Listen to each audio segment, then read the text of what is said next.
So we're just wondering what's going to happen, and this episode, it's just shit happened. Like it's just I don't get it. And then Yeah. what's his name? Thrawn says, you know what? In the end, we'll just leave everybody there. We'll just bug off. Ezra will leave Balon and his Chihuahua there. Like I'm not understanding this. I'm completely not getting it. And I don't understand how long and have Ezra and Thrawn been on this planet, and why hasn't Thrawn gone and killed Ezra? He's got all these fucking stormtroopers. Yeah, well, Ezra's a Jedi, so he can't, because the rule is that the stormtroopers can't hit a Jedi. What? Yeah. When did that happen? Is that program? I have bigger questions than that, because to me, I will say this. I liked the episode, but I felt that I came into episode 5 without having seen the first, or episode 6 or whatever this is, without having seen the first 5. And then I remembered, oh no, wait, I did see the first 5, and I'm still lost because I didn't see 4 or 5 episodes or whatever have you of Star Wars Rebels, and God only knows how many must-see episodes of Star Wars Clone Wars before that. Because my issue is that I thought it looked good, it sounded great, loved the score, loved the look of Mads Mikkelsen.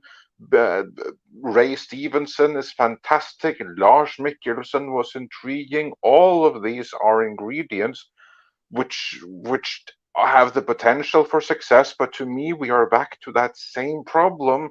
This is Rebels season 5, and it assumes you have done so much homework. I haven't done that homework, and because of that, I'm left clueless. Gentlemen, is there something I have to ask? Like, can you help me out with this? How the hell is it that that Thrawn, he has like this galaxy class cruiser, whatever the hell that big triangle thing is called, right? That big Darth Vader ship. He has one of those. So how the hell is he stranded? I mean, were they like lost in space or something? Like, did they not know the way back to their galaxy? Is that the issue? Were they literally lost in space? Because it seemed like, oh yeah, now they found us. Now we can just go headed straight back again. No problem at all. Did someone just need to hand over some coordinates? Is that the thing? I mean, they were at a known planet. They knew of this planet. So how physically lost can you possibly be? We're all questioning the same thing, Andre. We have no idea. We have no idea. Apparently, the 3 witches, when Thrawn showed up, used something in the Force to summon Morgana to find him somehow. That's right. That is what is known as something through the Force traveling skank. billions of light years away, traveling faster than hyperspace, was able to send some sort of Force message to her so that she could find this map that led to their planet that happened to be where Thrawn was going. It's very, very convoluted. They used Apple's Find My Thrawn. Yeah, pretty much. It sounds like something like that, because that's kind of like the episode stopped dead for me there. It's like, okay, so here is Thrawn. He has this galaxy class cruiser. He should have all the resources at his disposal to go literally anywhere. We have seen now that the technology that's available to the Empire here, it allows them to traverse galaxies within minutes, so that's not an issue. So the only thing that I can figure out must be that he was like lost in space. He didn't know the coordinates to his home galaxy. And to me, that seems incredulous, given that you are at a known freaking planet. If you are, I mean, if you're trying to figure it out, you can say you could look at it as you don't want to jump and take light speed, because you could end up, going through something, and that would be very bad. And they couldn't plot their course because they got there probably because of like directional space whale or some shit. So basically, it's a navigational issue. They didn't have the home coordinates, or they didn't have a path. I mean, it's possible you may have to make a left or right turn without hyperspace skipping. But just, I mean, Yes, granted, Star Wars is fantasy and not science fiction. I mean, there are many people who suffer some kind of misunderstanding that there is science fiction in Star Wars. There isn't. Star Wars is fantasy. It belongs right between Lord of the Rings and Harry Potter on your bookshelf. It does not belong next to Star Trek, which is science fiction. Just because they have spaceship in them doesn't make Star Wars any less fantasy. Well, That being said, you still have to abide by like some rules to the universe. Nah.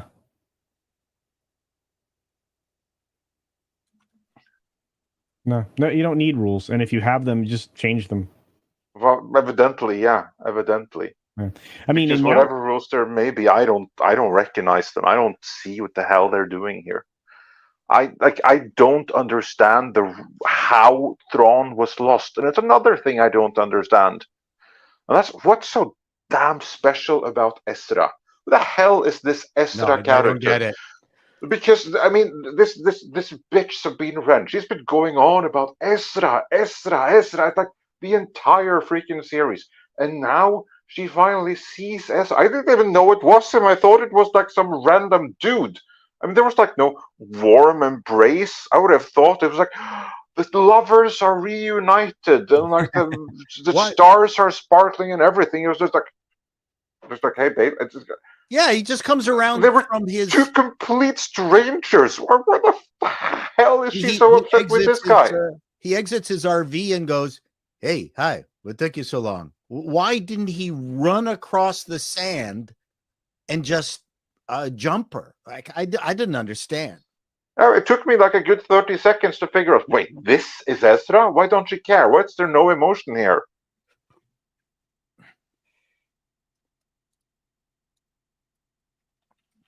Culture, you're muted. Yeah, I just figured that out. This felt like that terrible D&D movie that just came out where you had like vaguely, I don't know, bisexual guy that shows up, and there's no anything going on there with anybody, but everybody's looking for him. It's very, very bad. I guess. So you're saying that that Ezra is vaguely bisexual and Sabine is vaguely bisexual, so there can be no proper chemistry here.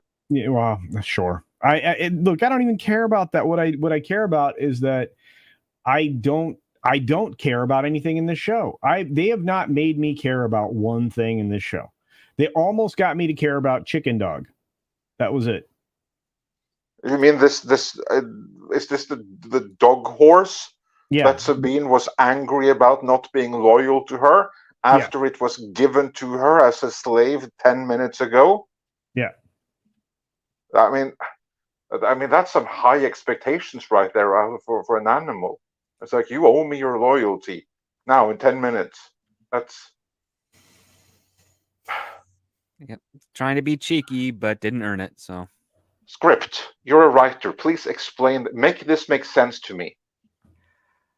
Oh, in a way where I don't have to suffer through 5 seasons or whatever there is of Rebels first. Who is Ezra? Why is he this big deal? So what's he to Sabine?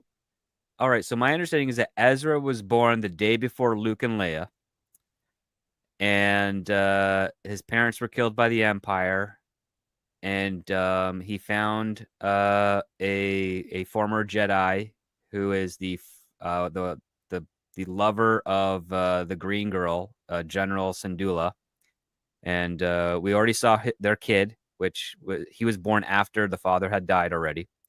Oh, so that's the kid of Ezra. No. Ezra is different. Ezra is the student of the Jedi that died, and the Jedi that died is the father of the kid that could hear lightsabers in the ocean. Wow. But Ezra is a Jedi, and yes, so he that's basically it. Ezra's a Jedi who sacrificed, to quote himself, to get Thrawn out of the galaxy. Thrawn is unrecognizable if you're a reader of his trilogy from Timothy Zahn. Thrawn is supposed to be a cunning strategist and very methodical, but Dave Filoni conflates that with talking slowly and in whisper and long and not actually having any concept of strategy. So it's it's a very boring interpretation of them. But yeah, Ezra is a Jedi student who's learning how to be a Jedi on a ship that Sabine was part of their crew, and they were friends and nothing more. And for some strange reason, Sabine has a compulsion to find Ezra for a hug and a chat. And that's it. Except there was no hug when they met. I mean, there was nothing. There was literally there was no a hug. chemistry. No, there was a Was hug. there? Oh yeah. Well, it was so lackluster, I didn't even feel it. It took a while to get there. Well, I don't think that they felt it either. I Don't they do like chemistry tests? They didn't have much. And she I don't could think talk going to up the to- turtle people and have them lead them to this Ezra guy. And why is he living with the turtle people? It's just insane. Why do all the turtle people accept his symbol? Like, who the hell is like? Again, it brings me back to who the hell is Ezra? Why is he so special? And every time they say, He I'm was a thinking about Ezra Miller. character in Rebels. Yeah. That's all he was. He was just some fucking kid. And I didn't really watch the show because it was so kiddie and stupid. It just, sorry. And for those who liked it, that's fine. To me, I couldn't stand the look of it. I couldn't stand the tone of it. And I just checked out. So I couldn't tell you who he is other than I believe he's the young Jedi that Scooby-Doo's wife's husband fucking played the voice of. What's his name? The guy. Freddie Prinze Jr. Freddie Prinze Jr. That guy. Teacher to Ezra. Yeah. Yeah. Now we have multiple Andres. We got two Andres. My internet connection is back again. So thank you, mobile, and thank you 4G for Bridging being the there gap. when my landline wasn't. But anyway, to me, this just illustrates perfectly the whole problem with the series, namely that this is Rebels season.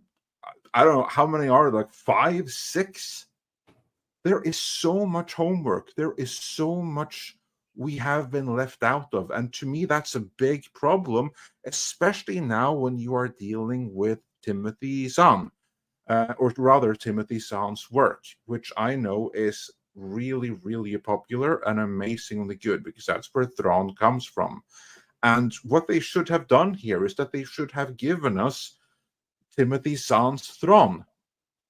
But they're not. They're giving us Dave Filoni's Thrawn that has had an extensive presence in Star Wars before, because he obviously knows this Ezra. He obviously knows Sabine. He's like, and we don't know any of this. And the problem with that is that rather than being presented as this Thanos-level villain, Thrawn is someone we're supposed to already know. And it doesn't help if you read the books, because it's the Dave Filoni kiddie version of Thrawn that we're getting here. To me, this is the big problem here. This Ahsoka series doesn't stand on its own. And that's fine, but it doesn't stand on The Mandalorian either. It doesn't stand on anything else in the live-action Star Wars of the last few years. It doesn't stand on any of that. You have to have done homework from the past decades in order to get this. I think I can put into words what the biggest problem is with the way they're doing villains here. I don't feel menace from anybody other than Balin. I think Balin's the only character that can convince me he's a badass, and everybody He's else the best character on the show by far. Yeah, I'm always the best actor on the show, clearly. Oh, yeah. But I feel like that's the only source of anything from the show, and we don't get enough of it. Because what I find is that the show is actually fairly tolerable and decent whenever Ray Stevenson is on screen. This show is Ray Stevenson. When Ray Stevenson is there, you have something. Then I want to watch. I want to learn more about this character. Same thing is when we did get to Thrawn. It's like, yeah, okay, fine. You kind of have my interest. I want to learn more about this character. Like, for instance, the stuff that you all already assume that I know going in. Tell me that stuff. That would have been nice to know. But instead, like, all the time spent on Ahsoka and Sabine Wren, I can't help but feel is time wasted. And also on that note, was Ahsoka in this episode? Barely. Yes, at the beginning. At the beginning. Yeah, For that very cringe opening. yeah. That was rough to watch. And this is another problem. By the way, this speaks volumes about the show. Andre can't remember what he saw. Yeah, no, it's true. Recollecting details from this show and any episode outside of the ridiculous ones, which again, Space Cartwheel, that one is never going to leave me. You don't care. It's how do they make a show that's boring and nobody cares about, and yet people want to listen to other people talk about it? I mean, because it's not about anything. True. I mean, it's Seinfeld. No, Seinfeld is about how a comedian gets his material. Oh, that is what the show is about. That's how it was pitched. That's how it's done. That's how the jokes feathered into the stand-up parts when they were there. I thought the joke within the show that George does about the show called Jerry is that it's supposed to be about nothing. That's them making fun of sitcoms. Oh. But no, this show it's not about anything. It's not about relationships. It's about, oh, Thrawn's coming back. Who's Thrawn? Don't know. Okay. Why is it important? Because we say so. You haven't made your case there. Sorry, buddy. Somebody in the chat said it's Blue Kevin Spacey. That's who Thrawn is. I'm laughing inside because that's a good joke. I thought it was Elon Musk. It doesn't look very musky. That's what everybody was saying online. But it's a matter of which version of Kevin Spacey are we talking about, because that's going to depend a little bit. Yeah. But this episode was long, but it didn't make it good. In a few minutes, we'll have been talking about this crap as long as this episode is. I will say though, it may be my new second favorite episode. My favorite episode remains the one that had the most Ray Stevenson in it, whereas this is now my second favorite episode because it also had a fair decent amount of Ray Stevenson. We got some Thrawn, and we got very little Ahsoka in it, so that's good, other than like the flashback at the beginning. We did unfortunately get some Sabine Wren, which drew everything down a little bit. I have to say, it was very, very nice of all those people that were shooting at her to aim for her armor, every last one of them, and carefully avoid any kind of headshots. And it's also amazing her poncho didn't have any holes in it, despite the fact that she was shot directly in the chest and back twice. Well, she had that special armor. Oh, like no hole in her leather poncho. Or catch fire. There was no, they're just like the fire. Fire? No. Okay. Nope. That was a reasonable fight scene. What? It was reasonable, but it was just overly choreographed. Oh yeah. So instead of using like flaming plasma torch to cut the person in half, we're gonna cross kick him. I mean, there was an awful lot of not slicing and dicing people going on in this. Yeah, and instead of because she doesn't have the strength, it would be completely unbelievable for her to shoot out her I don't know, magic lasso, the Mandalorian style or bounty hunter style, and like reel in the guy, because there's no way she could like stand her ground. Well, she zapped him with it. She used taser. Right. Yeah, I mean, listen, like her being a Mandalorian is the quote advantage that she's going to have as a Mandalorian warrior.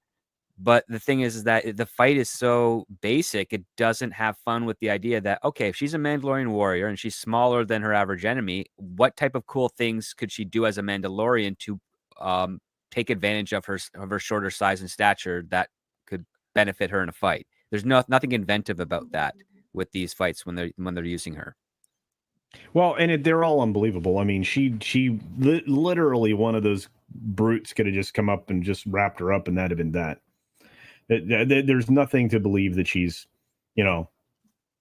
capable of overpowering any guy. It's just like, oh, this is terrible. Well, this is Star Wars, and remember, in the world of Star Wars, the Force is now female, and the Star Wars is for women. I mean, honestly, none of us should be talking about this because we're not the target audience. Kathleen Kennedy doesn't want us watching this. I mean, this is now for Well, women.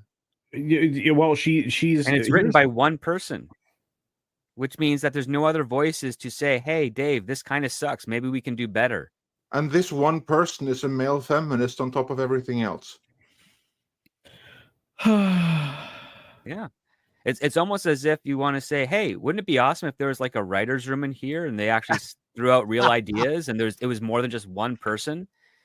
Maybe some quality could come out of this. Maybe someone could be like, yo, Dave, maybe don't have a long time ago in the galaxy far, far away be a line uttered by a robot in your opening episode because it's horrible. That robot is also a really cool character. I mean, next to Ray Stevenson and Thrawn, that robot is my third favorite character on this show. With the that is a cringiest very far drop down to like my fourth favorite.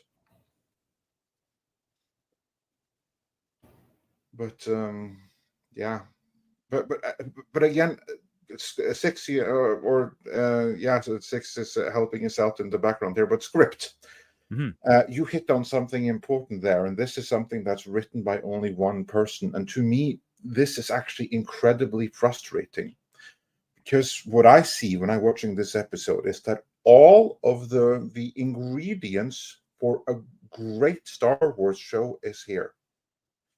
You have Ray Stevenson, and he's amazing. You have Thrawn. You have tremendous potential there. You have a bunch of fan favorite things. You even have the world within worlds, although so far we may only have seen like a dream version of it. But still, you have the potential where you actually have the theoretical opportunity to create like a new path forward, and you even had Hayden Christensen coming back. And I found it interesting that Hayden Christensen is better as Anakin now than he was at the time when I agree to be. But all that aside, the point is that you have all of the ingredients here. What you don't have is place them in the right mix and the right order, because now you have the creator of all of this cartoon BS, and I'm sorry if you like it. I get that it's probably really clever if you get into it, but I haven't gotten into it. I will never get into it because of that shitty, ugly-ass animation style. So to me, it's cartoon BS, and you can't give it out as homework. This is why you need a Jon Favreau to keep Dave Filoni in check and see, okay, fine, so this is the mythology, right? Okay, here's what we're going to do to make this accessible to everyone, and not just the people that have followed your work the past 15 years. Not just the people who have seen Rebels, because that's not a whole lot of people. If that is where Star Wars is right now, where you basically exclude everyone apart from those that have seen Star Wars Rebels. I mean, maybe, I don't know, maybe they figured that we've lost everyone else, so we may as well double down on the people that watched Rebels. But that's a really dumb strategy, because there's a lot of Mandalorian viewers who know only what was in live action, and they have done that homework, and you're losing them right now by using characters and storylines that really should be the key to bringing Star Wars back. But they're not when they're homework that's precluding people from enjoying them. And that's where we are right now, because when I look at this, amazing ingredients, but the way that they have put those ingredients together, what comes out kind of sucks. It doesn't have the kind of resonance it needs to have, because I have done the crime of not watching any of Dave Filoni's previous animated drivel, and I never will. Well, because of that, I can't make sense of this. Well, the allegory that you have is getting really close, because it's basically like a chef in a kitchen who has to prep the meals for the entire audience that's coming in today, but he doesn't hire anyone else to help them. So, you know, a good showrunner would be saying, okay, this is my audience, this is my episode order. I need to get the right amount of writers for this. I don't need a compelling minimum, and I don't need a compelling maximum. I just need the right amount. And Dave Filoni is so arrogant to say, no, I can do this all on my own. And that's why you have these problems. And I don't even think Jon Favreau could help him at this point, because the way that the status is being done at Disney, Filoni has essentially stolen The Mandalorian from Favreau. It's not his anymore. You could see the decline in quality and the increase in Dave Filoni's involvement in the credits and in the weird direction the way the show has been going since almost the midway of the first season. I mean, just at the very end, when you actually have the IG robot decide to self-destruct against 12 stormtroopers, when the entire first half of that episode, they were taking out 3 or 4 times that without any in a less advantageous position.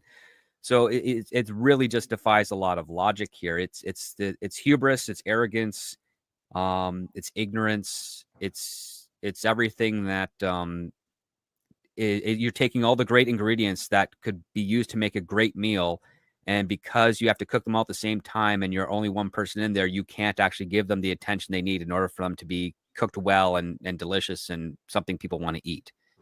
And that's the crux of this thing. Filoni is biting off more than he can chew, and he doesn't have the skills. He's just been hanging around long enough to get this position, as opposed to doing anything to really earn it. And that's why people are upset. And I think Ray Stevenson is actually rather wasted in here, because even the times when he is on screen, he says a couple of interesting things, but then he's standing around for the rest of the episode. It's like, that's what you're going to do with this actor. And then we have standing around with other actors. And it's like, that's it. You're just standing and talking. And this is supposed to be an adventure show. This is supposed to be a story with stakes and urgency. And we don't get any of that. And to me, that's the tragedy here, because I mean, really, he should have been like the central character here. And there's 2 episodes left. We know very little about him. We don't know that he's going to even live beyond the next 2 episodes, the character that is. And what's a shame is that I kind of hope for their sake that they found a way to kill him off in the series, because if not, they're going to have a problem. If they realize, whoa, this character is amazing, we really have to develop and build stuff around him going forward, which would make sense if they did, because they found something magic here. Ray Stevenson is no longer with us to film any more of this character, which is such a shame, because again, so close. And they wasted so much of his screen time. We don't know anything about him almost. And he's the most interesting character on the show by far. This clip was taken from Midnight's Edge in the Morning, which streams live every Monday, Wednesday and Friday at 9 AM Pacific Time on the Midnight's Edge main channel. There, you can send in your live questions and comments before clips and full stream replays are uploaded to Midnight's Edge live archives. We are also on Twitter, Rumble, Odyssey and Facebook, so smash that like, help share, subscribe and join us.